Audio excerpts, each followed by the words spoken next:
রাত্র বাজে 11টা, তারা মা আর ছেলে মিলিয়ে কি যে শুরু করছে প্রথমে কিচ্ছুই বুঝতেছিলাম না, শুধু শুধু ফ্রিজটারে টানা হেঁচড়া করতেছে। আমি কইলাম কি হয়েছে তোমরা এই ফ্রিজটারে নিয়ে কি লেগে টানা হেঁচড়া করতেছো? রাত্রে বাজে 11টা, না ঘুমাইয়া আমার পতিদেবে কইলো আচ্ছা বাইরে আও তোমার দেখাইতেছি কি একজন আইছে। আমি কইলাম কে আইছে?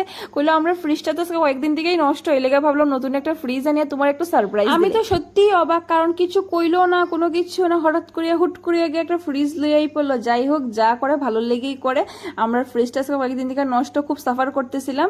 আর এই ফ্রিজটা যে আনছে হ্যাভেলস এর, খুব সুন্দর কিন্তু কালার, আর ভেতরটাও কিন্তু আমার খুবই ভালো লাগছে। তো এই ফ্রিজটা কার কার ভালো লাগছে অবশ্যই কিন্তু কমেন্ট করিয়া জানাইও।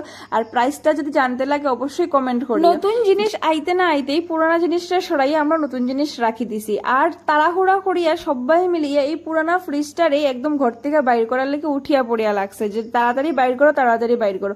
ঠিক তেমনি আমরা যখন মানুষ যখন মারা যায় ঠিক তেমনি ঘর থেকে কিন্তু তাড়াতাড়ি করে বাইর করে দিই, ঠিক তেমনি কিন্তু এই যন্ত্রটাও কিন্তু আমরা বাইর করে দিছি। মানে পুরানা জিনিস, নতুন জিনিস ঘরে আইলে পুরানা কোনো কিছুরই দাম থাকে না, যেমন মানুষকেও ঠিক তেমনি কোনো কোনো জিনিসের কথা। এই ফ্রিজটা কিন্তু অনেক পুরানা। আমার হাজবেন্ড যখন ক্লাস 3-তে পড়তো তখন কিন্তু দাদুভাই এই ফ্রিজটা আনছিল। আজকে এত বছর এত ভালো সার্ভিস দেওয়ার পরেও কিন্তু তার লাস্ট শেষ ঠিকানা হয়েছে বারিন্দার একটা কোনা। কয়দিন পরে হয়তো কোনো ভাঙা লোয়ার কাছে যাইবো গিয়া, কিন্তু এত ভালো গুণ থাকা সত্ত্বেও তারে কিন্তু আমরা ঘর থেকে বাইর করে দিছি।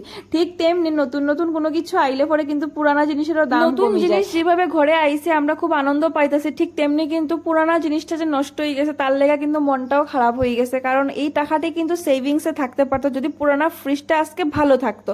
যাই হোক, কিছু করার নাই, নষ্ট হয়েছে, এত বছর সার্ভিস দেওয়ার পরে এখন নষ্ট হওয়ার পাল্লা, নষ্ট হয়ে গেছে, কিছু করার নাই। আর স্টিকারিংটি সবটি তুলছি আমি, আর দেখলাম খুব কিউট একটা চাবি। এই চাবিটা ভাবলাম ফ্রিজের লেগে কি দরকার বাবা, খাওয়ানোর জিনিস কে তালা মারিয়া রাখবো? যদি তালা মারতেই লাগে মানুষের মুখে মারার দরকার। মানুষের মুখে কেনে তালা মারার কথা কইছি, এটা পরে কোনো একটা ভিডিওতে কই মনে।